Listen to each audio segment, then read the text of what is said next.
Welcome everybody to CSLDallas. And wherever you're hearing the sound of my voice, we want to thank you for joining us today. And as a reminder, you can visit us at CSLDallas.org for all your inspirational content, information on our upcoming courses, and ways to stay connected here with your spiritual family at CSL Dallas. We have so much in store for you in this new year, and we want to go ahead and get it started with our CSL Dallas music team.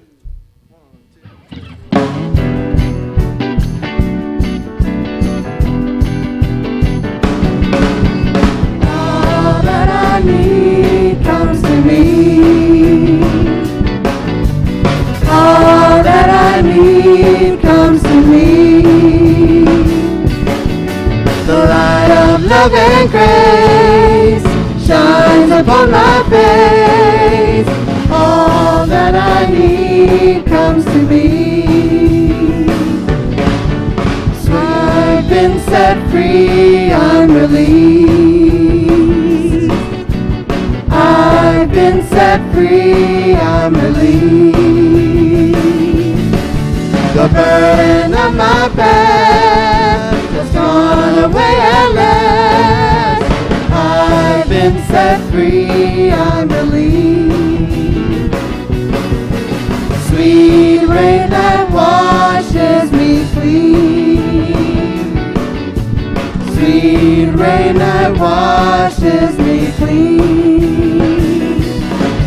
The mind creates all things, into my life it brings. Sweet rain that washes me clean. And all that I need comes to me. All that I need comes to me. The light of love and grace shines upon my face. All that I need comes to me. The light of love and grace shines upon my face. All that I need comes to me.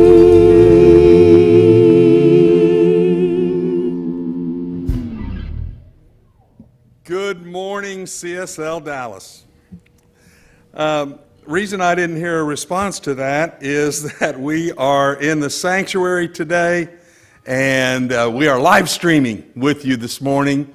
And we have resumed that due to a number of illnesses here on the staff at the center, and we want to be extremely safe, so we're wearing masks unless we're speaking at the podium, and we're being very careful. We look forward to reopening again in the near future, but that'll be provided that we have the recoveries and the health that we are affirming for ourselves, for our staff, for everyone involved, and all of you at CSL Dallas. So thank you for joining us on our live stream this morning. We have a number of things to kind of run over with you and help get you up to date. By the way, we want to hear from you while you're online during our live stream celebration today. Please check in on social media. Let your friends and people know that you're joining us here at CSL Dallas, and it will help spread the good word of CSL Dallas with your friends. Let us now remind each other of our purpose statement developed here at CSL Dallas. We are radically inclusive, spiritually progressive, transforming lives. Indeed. Are you ready? Are you ready to transform your life and move in the direction of your dreams in 2022? Classes. They are the way to do it here at CSL Dallas. And we've got two which are coming up in January we want you to know about. First, create a vision for your life. Visioning is a deep spiritual practice developed by Reverend Michael Beckwith from the Agape International Spiritual Center out in Los Angeles. Creating a vision for your life is very, very important. It's a 4-week class developed here at CSL Dallas beginning this Thursday on January 6th. Prior experience or any other classes are not necessary. You can dive right into visioning for yourself. You can do this. It's being offered online only, so it'll be completely safe. Dial in, please. Check out how to join on our website. Also, 2022 is the year to create the life of your dreams. There are key spiritual principles and practices that you can put into use in your life to harness the power of the universe. Funny thing is, that power already exists, and we're all using it with some level of consciousness and, unfortunately, many times unconsciously. Let's dive in together and learn how to consciously use that power of the universe to create the life of your dreams. This is a 5-week class. It starts on January 18th and also being offered online only. We have more classes coming up in February and on throughout the year, so we encourage you always check us out at CSLDallas.org and find your path to your greatest being in 2022. Now, before we move on, do you consider CSL Dallas to be your spiritual home? Well, if so, then are you ready to become an official member of CSL Dallas? Membership, I can tell you, does have its privileges. To find out what those are, we've got a new member class coming up. It's on Saturday, January 29th, and you should participate. It's from 10 a.m. to 2:30. It's free, and it's available online. We're excited to welcome you as a new member at CSL Dallas here in our community. And it doesn't matter where you live, join us online, become a member at CSL Dallas. Well, we are so glad that you've joined us today online for this live stream broadcast. Now let's settle in as the CSL Dallas music team helps us make a quiet place.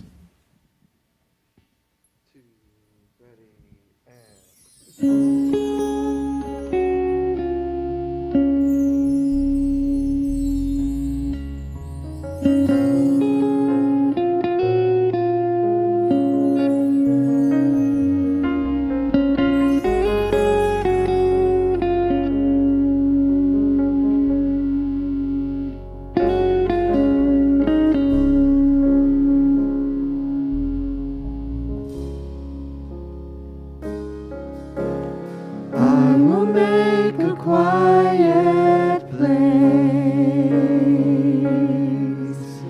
quiet place within my heart, and I will wait upon the love,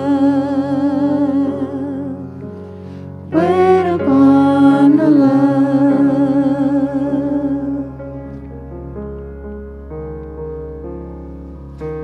and I will make a quiet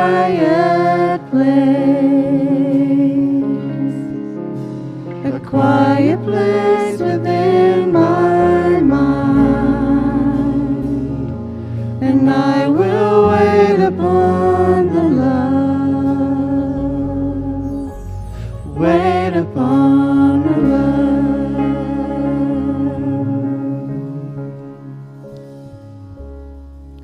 Be still, my soul, be still.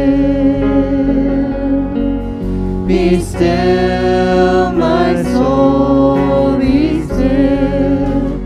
Be still and know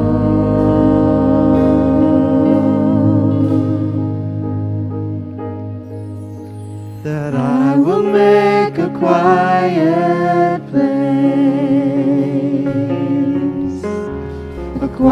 place within my life,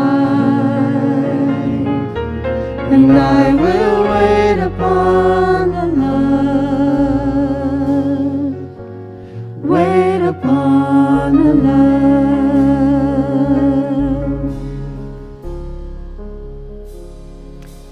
Go within with me today and let my words be your words. This still place within.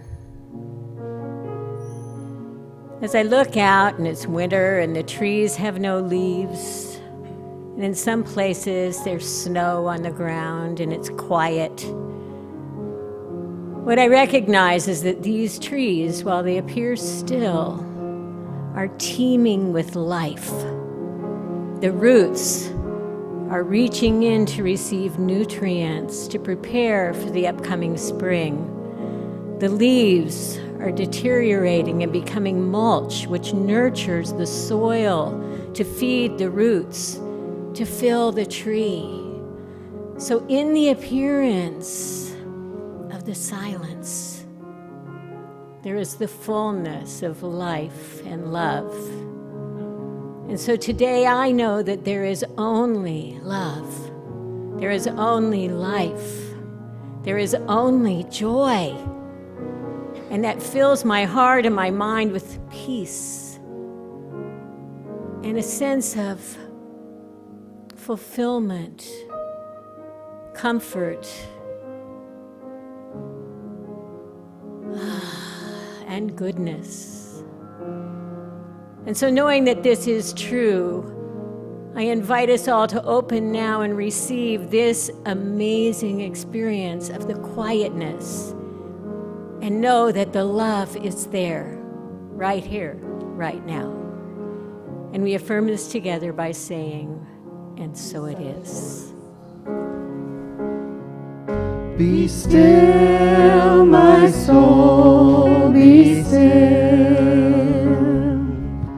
Be still, my soul, be still. Be still and know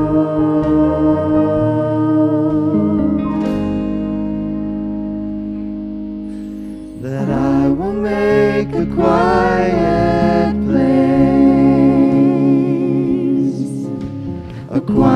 place within my life, and I will wait upon the love, wait upon the love.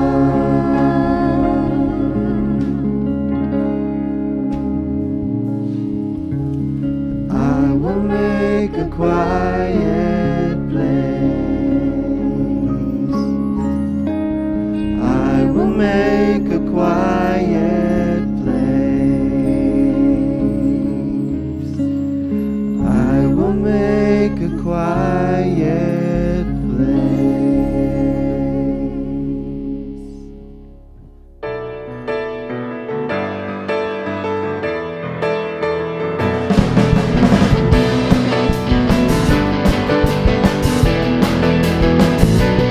It's the power, it's the presence, it's the joy that moves me, light and glory pouring through me as my soul takes to the sky. It's the power, it's the presence, it's the love that moves me, light and glory all around me. Souls on fire, souls on fire. Light of God guides my way. I see the truth and I am whole. The love of God fills my heart.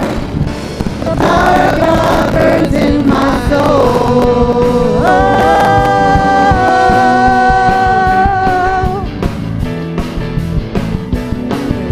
power, it's the presence, it's the love that moves me. Light and glory all around me. Souls on fire, souls on fire. It's the power, it's the presence, it's the joy that moves me. Light and glory pouring through me as my soul takes to the sky. It's the power, it's the presence, it's the love that moves me. Light and glory all around me. Souls on fire, souls on fire.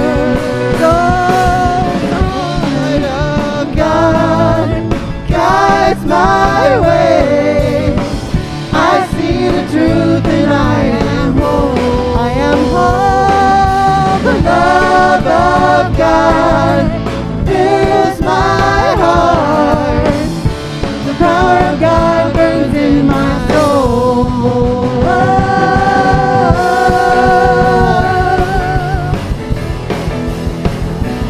It's the power, it's the presence, it's the love that moves me. Light and glory all around me. Souls on fire, souls on fire, souls on fire.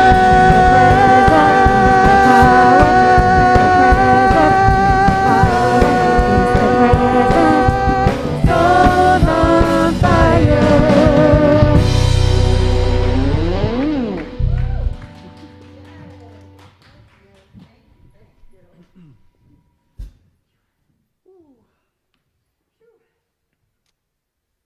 You might know this one. You're welcome to sing along if you'd.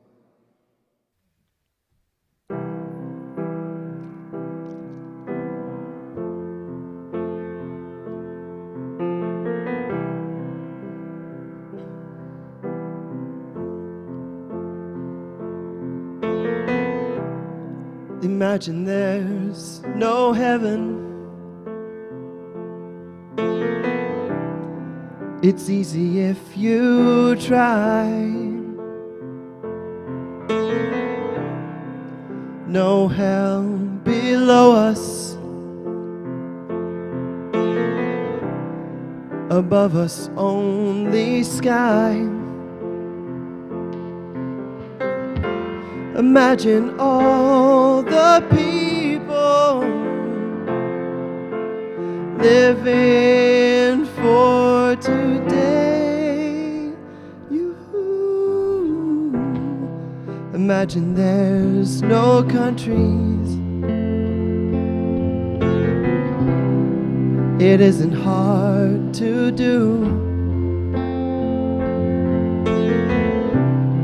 Nothing to kill or die for, and no religion too. Imagine all the people living life in peace. You may say I'm a dreamer, but I'm not the only one. I hope someday you will join us, and the world will be as one. Imagine no possessions. I wonder if you can. No need for greed or hunger. A brotherhood of man. Imagine all the people sharing all the world. You I'm a dreamer, but we're not the only ones. I hope someday you will join us, and the world will be as one.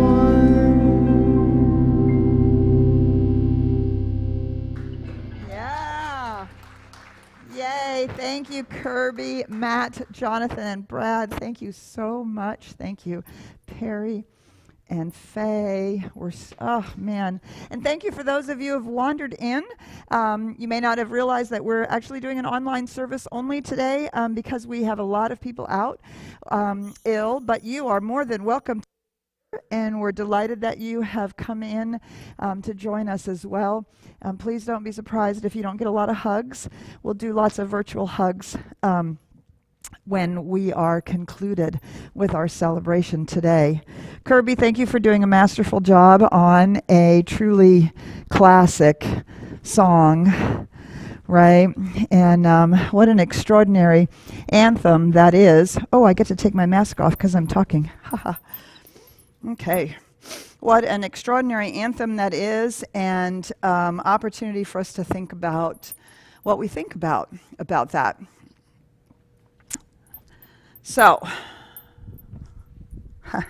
imagining all of these things, right? And imagining whether it's possible or not, for those of you who are familiar with our global vision that depicts or describes what it looks like when we imagine a world that works for everyone and lives that work for ourselves.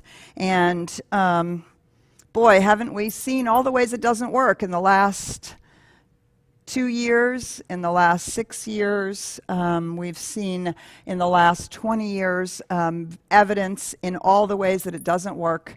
And yet there are so many people, so many of us who are dreaming and imagining for this new reality, and a reality that is based on our spiritual truths and spiritual principles, whatever faith tradition that we walk. So today we kick off our annual theme and what we're doing for the rest of the year. And as you know, we weren't able to have our burning bowl ritual yesterday, which is usually the time that we kick it off. So this is when we get to do that for this year. And we are going to think about how we can do our ceremony and our ritual maybe later this month, because we had something really special planned. So 2022, our annual theme. So here we go. Our annual theme is Sacred Disruption, Reimagine Everything. Sacred Disruption, Reimagine Everything. And so this is our image and our annual theme for the year. And if you look here, what our sacred space has done to depict this beautiful spiral of possibilities, we want to thank our sacred space for doing just an amazing job of a very somewhat esoteric theme. Sacred Disruption, Reimagine Everything. And don't we feel as though our lives have been disrupted? Holy mackerel. And they have continued to be disrupted. Here I thought 2021 would be the year everything would come back together. And then, you all know the stories about your own lives. And if you're a part of CSLDallas, you know the story of CSLDallas's life. And here we are, January 2nd, and once again, having the opportunity to feel disrupted. Right? Here we were moving, being all online, being all in person and online, and all of a sudden it's an opportunity for us to say, oh, no, wait a minute. We might need to take a little space right now. I will let you know Reverend Karen sends her love. She's really, really sorry to not be here. She is one of our key staff people, our key ministers, my co-spiritual director and wife, who is, again, not able to be here. She's not well, hasn't been well. We have so many people that have... that are not well right now, and so for the better part of all of us, we feel disrupted again, don't we? And yet, we have the opportunity. We have the opportunity of doing something with this idea of disruption, this disruption that we've been experiencing.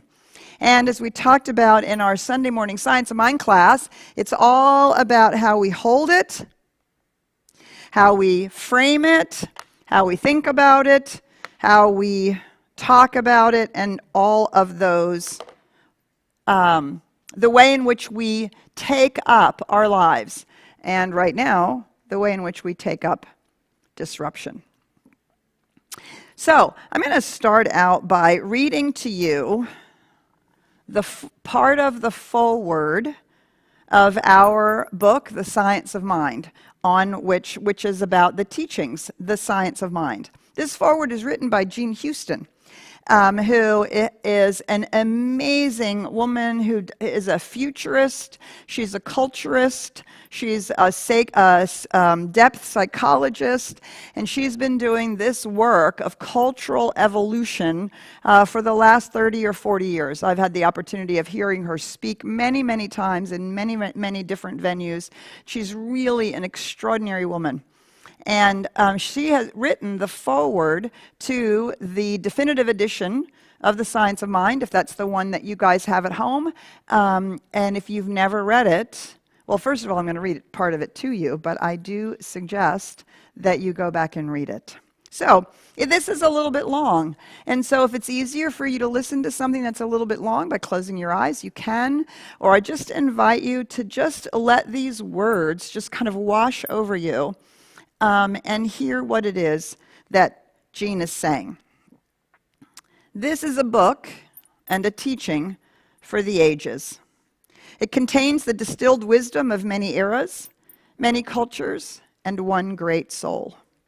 To read it is to be charged in the alembic of change. An alembic is an distillation process that they used to use in alchemy. To read it is to be charged in the alembic of change, to enter into partnership with God, to relearn the laws of co-creation. It is perhaps one of the most potent and influential teachings and books of the 20th century, yet it appears in no compendium of great books.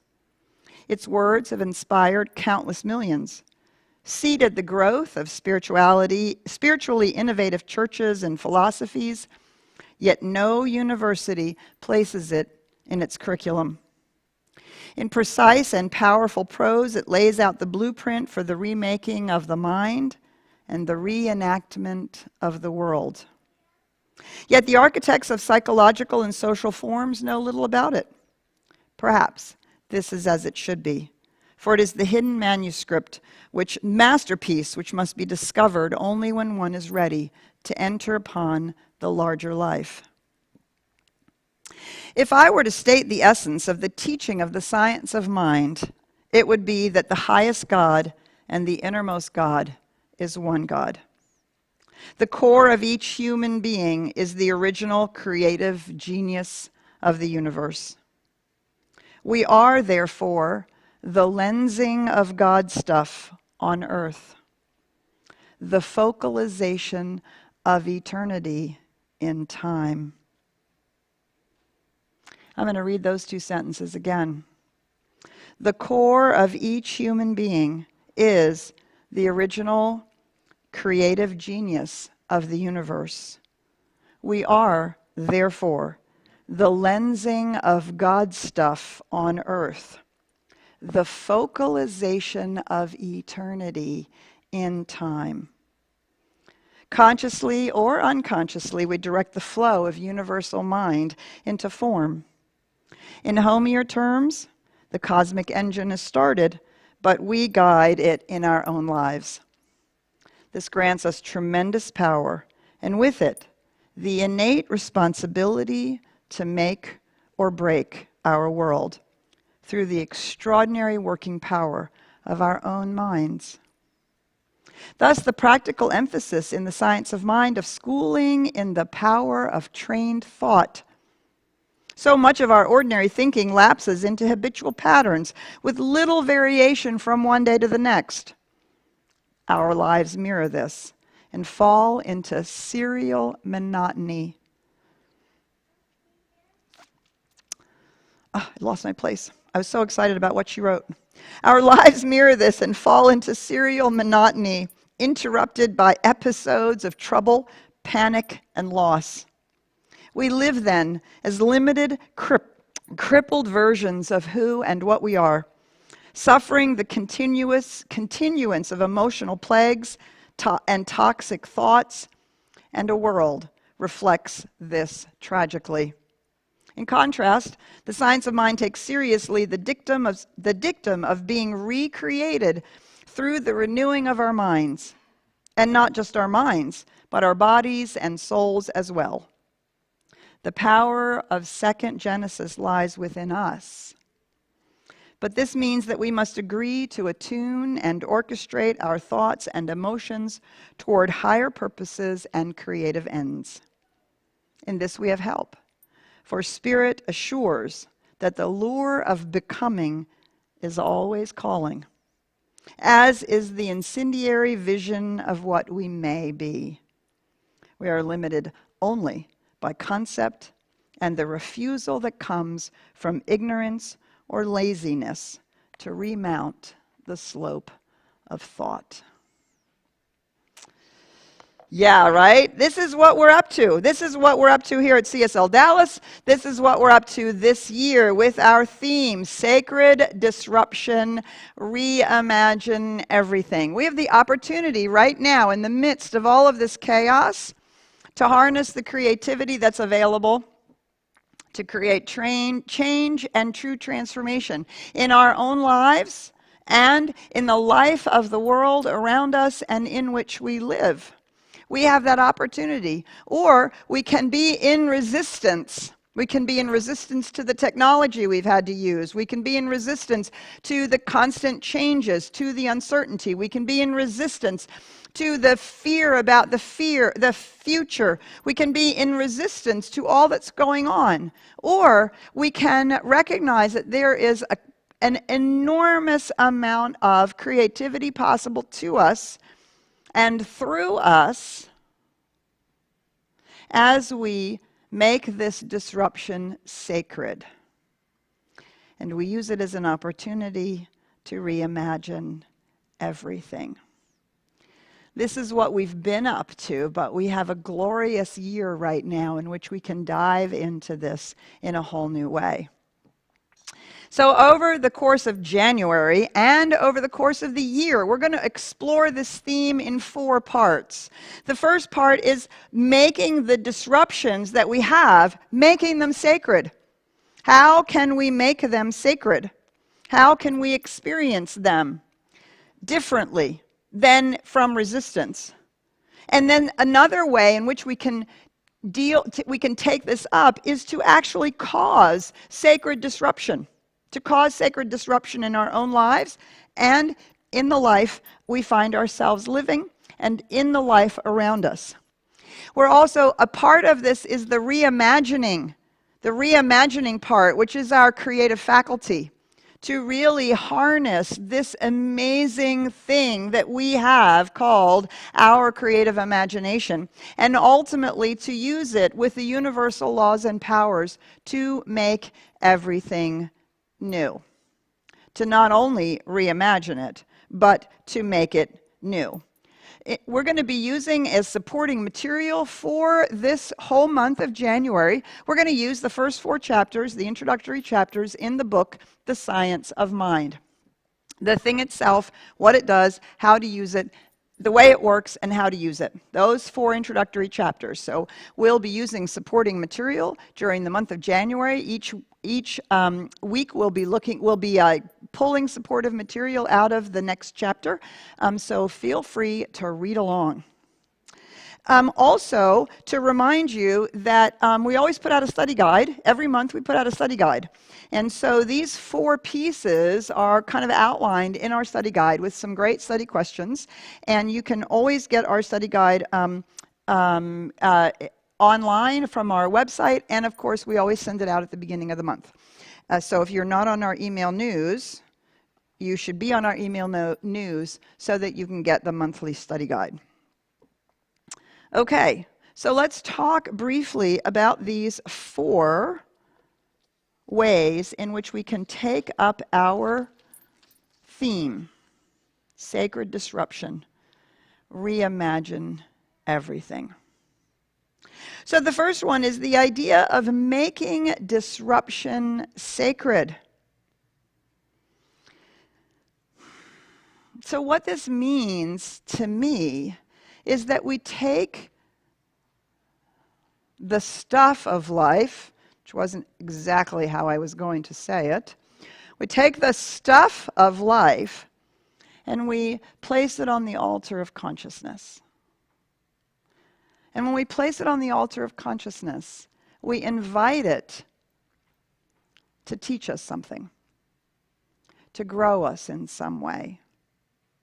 We invite ourselves into the opportunity to ask, how can I bring my spiritual practice to bear on this? And I don't mean just a classic formal meditation practice. I mean the practice of applying my spiritual principles and my spiritual beliefs in the moment of the disruption. How do I apply and practice it? When I'm in the moment of the disruption, or when I'm thinking about how disrupted life has been and may still become. It is in the taking of the human condition and bringing it to the altar of consciousness that we have the opportunity of making it sacred by saying every moment is worthwhile. Every moment gives us an opportunity for transformation. And when we do that, the disruption gets alchemized into a possibility, into an opportunity for transformation. Our souls take it up in an entirely different way that deepens us. Now, this does not mean that we don't feel the feelings of the disruption. It doesn't mean that we don't have a human experience of the disruption. What it means is that we put that disruption inside a sacred container. So, for me, we had a very disrupted holiday. As many of you know, our granddaughter finally was able to have her eye surgery over the course of this holiday. That meant for 7 days we had to keep her quarantined. So we had no holiday engagements, we had no holiday parties. She wasn't able to be here on Christmas Eve, out with everybody. And I noticed that I was very anxious and very tense about keeping her safe because she didn't have her surgery in October because she got COVID, which she then gave to us. And so we needed to make sure that she was 100% healthy so that she could have this surgery that she so desperately needed. And then after the surgery, for any of you who are out on our Facebook pages, you saw she had restraints on her arms, so she couldn't rub her eyes for a couple days. We still have to put drops in her eyes 3 times a day, which means that we have her for another week during this time, which means no New Year's parties, no New Year's gatherings, nobody over while we're taking care of her as she is reemerging from this surgery. So a minuscule experience in a 2-week period of time of what the last couple of years have felt like for many of us, I'm sure. Confined, at home, trying to figure out how to make life work in an entirely different way. And yet the entire 10 days so far have been completely alchemized into a totally different experience by the presence of love and the presence of joy. By taking that experience, having a moment of deep sadness for how different the holiday was this year, and deep gladness that we were able to provide that space, that our life is such that we were able to actually provide that kind of love and space. Do you see? So when we can take our disruption and see it in a different way, hold it in a different way, we actually make it a sacred experience and a sacred moment. So I love this quote from Afeni Shakur. You can't change anything without causing some degree of disruption. It's impossible. That is exactly what change is. Some people are uncomfortable with disruption that change causes, but the disruption is necessary if anything is going to change. Right? So the disruption was necessary for our granddaughter to have her surgery. These disruptions that we've been going through, and the disruptions that we've been experiencing on the political scale, the disruptions that we've been experiencing on the environmental scale, all of these disruptions, including the disruption of the pandemic, are all opportunities that allow for change. And they're all a part of the response of consciousness evolving itself, bringing itself to a place where life needs to be disrupted. We do realize that we can't go on the way we've been, right? We are getting a clue about that. We simply cannot go on the way we've been. We can't keep treating people of color differently than white people. We can't keep trashing our environment. We can't keep holding women down. We can't keep doing all of these things. We can't have profit be our only motive. We have to imagine something different, something new. But it's not going to happen without disruption. And we are beginning to have disruption forced upon us. Right? Or the other opportunity is to create disruption, right? To create sacred disruption. When we say sacred disruption, reimagine everything, on the one hand, we're taking the disruption that we experience and finding a way to make it sacred, to make it a wake-up call, to make it an opportunity to practice, to make it an opportunity to bring our love forward or our joy forward or share of our abundance and gifts or whatever it is. But we also have the opportunity then to actually cause sacred disruption. There's so many ways that we can cause sacred disruption in our lives. And there's so many ways that we're going to talk about how we can do that. But it is the opportunity to decide that we are going to use our spirituality, our beliefs, to disrupt the habits of convenience, the habits of comfort, the habit of certainty, to disrupt these habits because we decide to live our life from a spiritually grounded point of view. Okay, so now hang on, my iPad has decided that there we go. It shut closed, so we have to open it up. So what is being called for from us is deliberate disruption. Deliberate disruption from our spiritual ground. Not out of reaction or out of anger, but out of a deep desire for transformation. Our own transformation and the transformation about how we are together as a human family and how we are living on this planet. One of the most important and profound disruptions that we need to do is the disruption right up here in our own sense of limitation, our own sense of inability to do anything about it, our own sense of helplessness and apathy, and our belief that we're only human.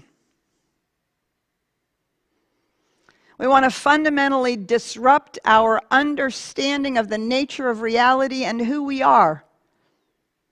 Disrupt our understanding of the sacred, as if it was something or someone out there who was going to fix it for us. Disrupt the idea that somehow it's not up to us to be the second Genesis, or as we talked about on Christmas Eve, to be the second coming. To begin to cause sacred disruption in our own lives and in the life around us. This means that we disrupt our own ideas of the sacred.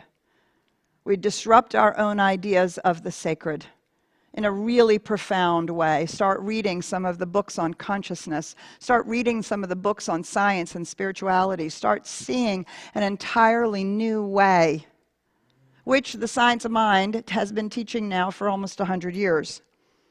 To disrupt our comfortable routines and habits. Okay, for me, I'll give you a really stupid example. Okay, a really stupid example. I've been an environmentalist since the 70s. It's been hugely important to me.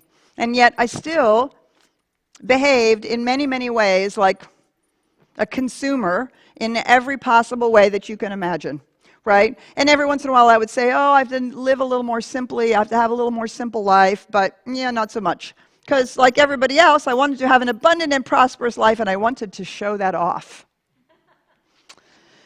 Right? So I began to realize that no, some of these things I really had to actually do.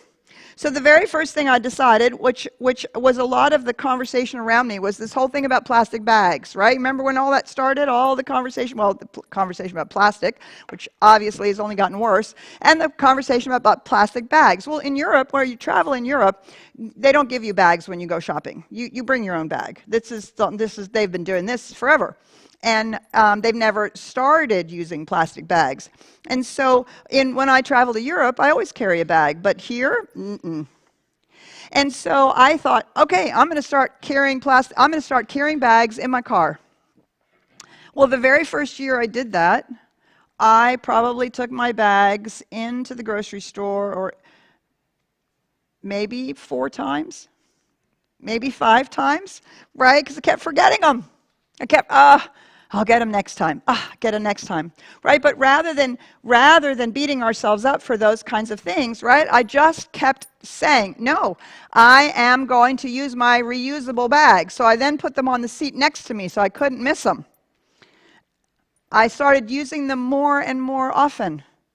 And I got to the point where when I didn't have them, I felt bad. I felt bad when somebody had to give me a plastic bag. No, so now, and then I realized, well, wait, why only in the grocery store? Why am I not taking my bags anytime I go shopping? It took years to completely change that habit. But now I notice that it would no more occur to me not to have my own bag than 10 years ago it would have occurred to me to carry my own bag. Do you see? That took diligent disruption of a habit. I forced myself to walk out of the grocery store and go back and get the stupid bags that I'd forgotten again, right? And eventually got tired of having to go back to get them, and I began to remember to take them with me. That is a sacred disruption. That is a decision to disrupt a habit of thinking and behaving based on the things that I value and believe. Do you see? So when we are causing sacred disruption, we're doing this in our own lives, breaking the comfortable routines and habits, like how easy it is to jump into our car and drive rather than walk, how much we want to park right by the front door. And yet, when I'm in Europe, I'll walk a mile. I'll walk a mile and think absolutely nothing of it. I'll walk all day from grocery store to sightsee to whatever it is. I think nothing of it. But here in the United States, I want to get in my car. What do you mean walk? And I want to park as close as possible. But do you see, that's just a habit. And we can disrupt all of the ways in which we seek this normalcy, because normal is no longer going to cut it, is it? Al Gore talked about it in his movie called The Inconvenient Truth. For us to transform our culture and our society and our ability to have a healthy planet, happy humans, and a really thriving, sustainable life, yeah, we're going to have to disrupt our lives in ways that may be inconvenient, but are sacred.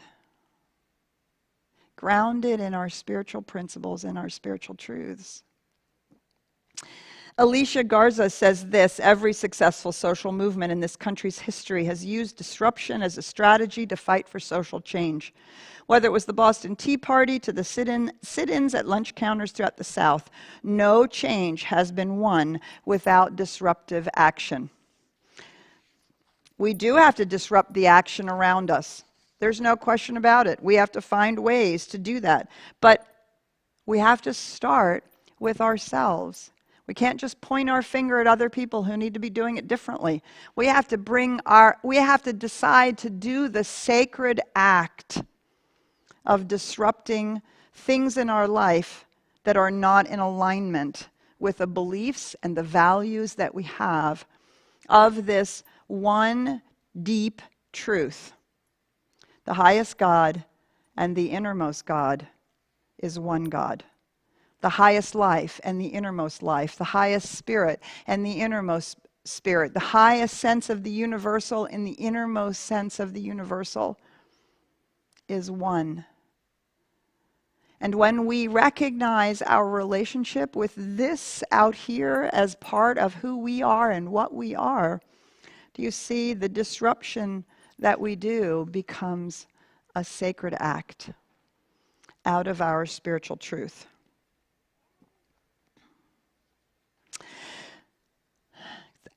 Imagine everything. Imagine everything. Reimagine everything. That's our theme. Sacred disruption. Reimagine everything. Imagine it new, as Kirby so beautifully sung that John Lennon song. Right? We have a creative faculty that allows us to do it. This is what we teach. This is what the science of mind teaches, metaphysics teaches, new thought teaches. Have a new thought. Imagine it differently. That's where it begins. It begins right within our own consciousness.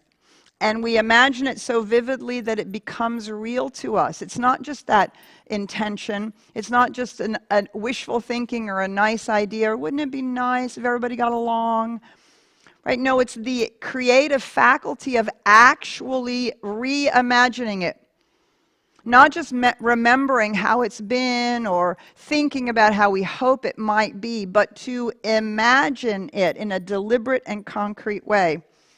To engage, imagine ourselves engaging and not withdrawing. Imagine ourselves seeking opportunities and possibilities, not just to maintain our lives, but to see it new, to experience it new, to hear, to feel the discomfort of the disruption as a motivation to imagine what's possible. Not a utopia, but an outpicturing of a life lived in alignment with our spiritual truths, with our spiritual principles. Ernest Holmes says this: "There's nothing that life could possibly withhold from its creation, since it has poured its imagination and thought and feeling into everything and spilled it over.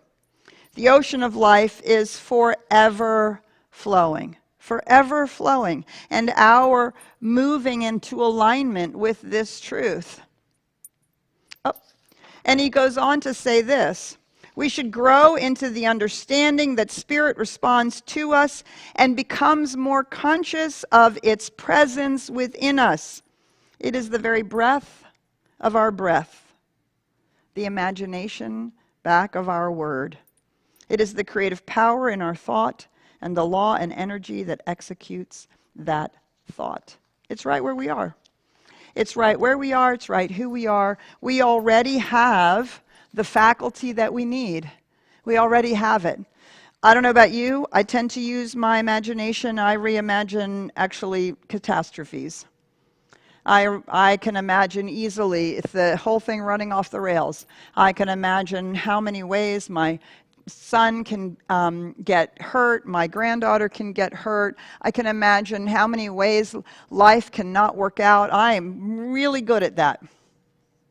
But it is exactly the same faculty that allows us to reimagine it actually working out. To actually imagine what would it be like if. we lived from our spiritual principles, if we spoke and acted and were in the world that way. And that begins to open the door to allow us to do that. Reimagining everything means that we take our place as co-creators of life on earth. We step into the responsibility that we have for being individualized expressions of the universal. And we contribute to the evolution of consciousness consciously. We consciously engage in the evolution of consciousness of ourselves and of all of humanity.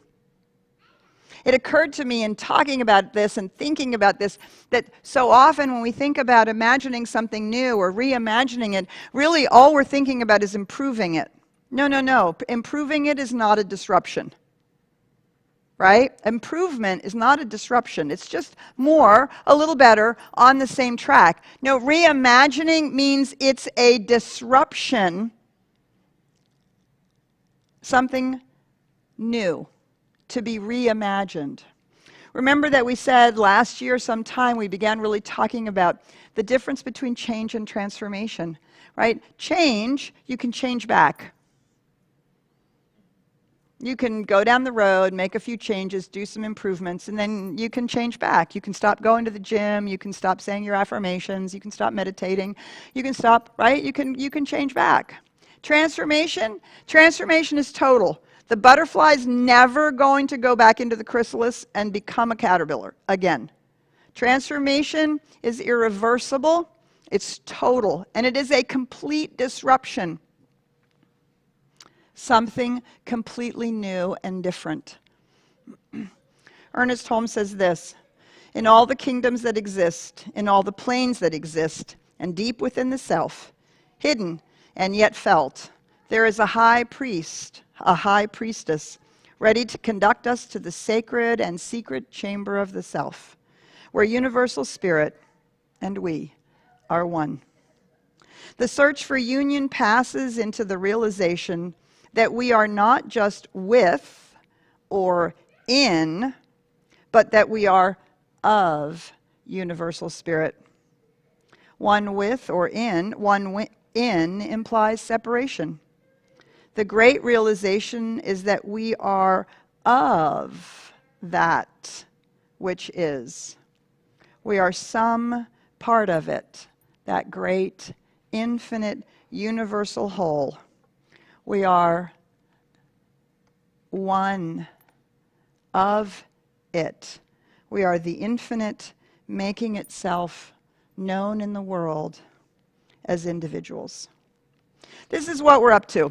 This is what we're up to in the month of January. This is what we're up to this year, is to take our place in the evolution of consciousness and in the evolution of humanity, and to do it deliberately, with consciousness and with mutual support. That's why we're part of a community, so we don't have to do it alone. All right. So I'm going to close. I want to read to you the rest of this foreword from Jean Houston. So I invite you to close your eyes. I do invite you to close your eyes and to go within and to listen to these extraordinary words.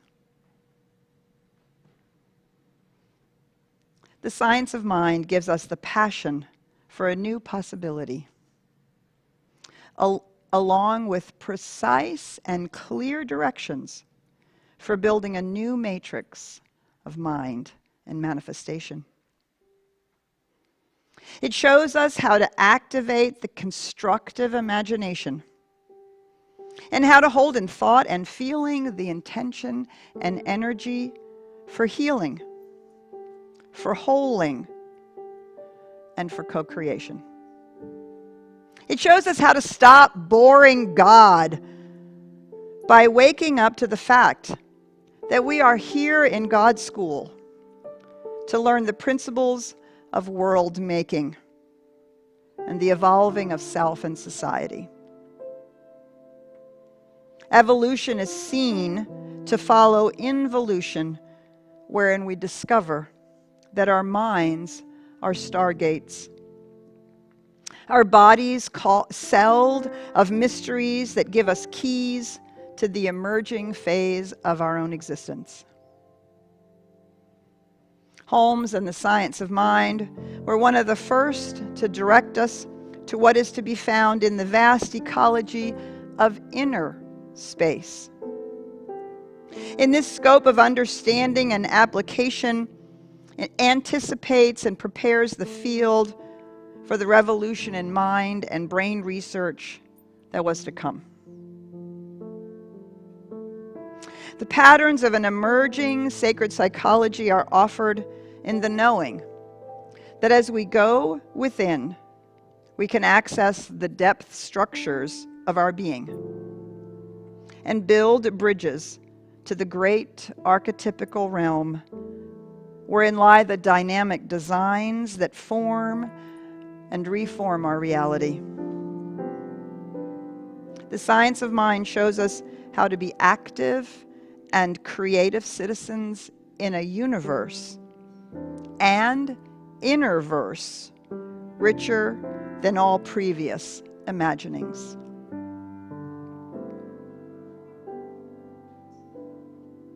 The Science of Mind is written in what some may believe to have been a simpler time. Yet this work speaks to a future, more complex time as well.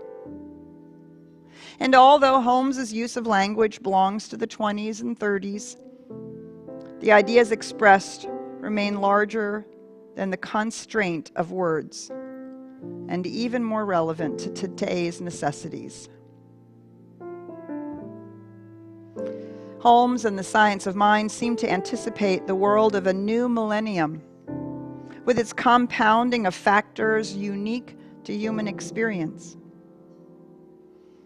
How can we deal with a world in the throes of whole system transition, in which everything that we have known is changing at so rapid a pace that we are caught between the dangers that threaten us and the opportunities that beckon us? Educated for the demands of a different time and culture, we are called to be re-educated, to use much more of ourselves in meeting the many new challenges that confront us.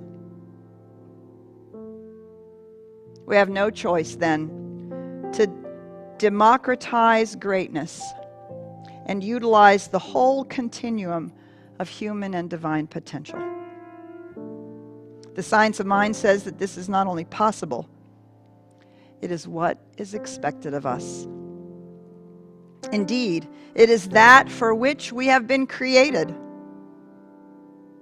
The infinite, knowing that it cannot contract, has coded the relative, meaning ourselves, for expansion into it. For the first time in human history, we are required as a species to extend ourselves into radically new ways of being. The tasks that are now ours, the tasks of virtual creation, compel the evolution of consciousness that tells us that we are part of the great unfolding of spirit and flesh. These are the times. We are the people. This is the teaching that can help us do it. And so it is.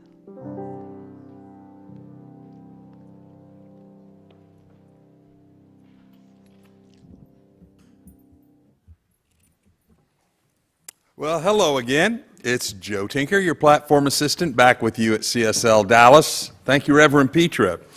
You know, I'm going to get straight into an abundance affirmation. It's so important here that we carry in our hearts and our minds a deep truth about abundance and how we see ourselves. So let's take this moment to join together here in the live stream and then our friends that have wandered in here this morning. Let's do this together with this abundance affirmation. Here we go. At the beginning of this new year, I remember that I am completely and fully supported by a loving, kind, and powerful universe that is infinite and expansive. I experience perfect abundance and prosperity in every area of my life. What a beautiful affirmation. Own it, live it, and be it. To know that these words of truth, if you look back at them and think about what you just said, if you know this to be the truth, then you are already attracting the higher good that can come from the sacred disruption. We began the sacred disruption in this COVID business in March of 2020. We've survived 2020. Here we are through 2021, stepping into 2022. And the way that CSL Dallas has been able to do that has been through people understanding this affirmation, people having been to the classes, come to the services, have become involved at CSL Dallas so that they can support CSL Dallas in financial ways that make these messages possible. We've thrived and grown in our online presence and our ability to do classes online, to live stream our services. Well, then when we have been able to have live and in-person events again, they've been tremendously successful. People have been very interested in coming back together in the safest way possible. So we're going to continue to behave this way throughout these sacred disruptions. And we're so glad that you're a part of making it happen. The way that we've stayed healthy has been through the generous contributions of our friends, our members, our donors, pledgers, tithers, everyone doing a part. Small or large, it all adds up. And number one, it really nails down our consciousness that we do believe we have more than enough to share and to spare. Because we had a few people wander in today, I set up a basket at the back. We weren't planning on having a collection today. If you're moved to make a contribution, please do so as you leave the building today. For everyone online, of course, we have our QR code that's on the live stream screen that you can take the QR code and use that to make a donation. You can text GIVE to 972-954-4404, or always visit us at csldallas.org/give, and you can always make a contribution in that way. Always at the end of the service, we love to offer affirmative prayer from our practitioners, and because we are live streaming today, we have availability for everyone online to receive one-on-one affirmative prayer. Licensed spiritual coaches from CSL Dallas are available in Zoom rooms, and you can have a private Zoom room from the link that is there on your screen. We're so grateful for everyone that joined us in our celebration today. Now let us join the CSL Dallas Band one more time and sing the celebration out with Love Can Move the World.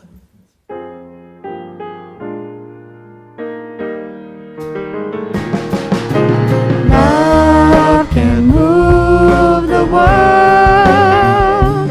as the moon in the sky moves the sea. Love can cause the wars to cease. Love can move this world to peace. It's a tide that begins with you and me.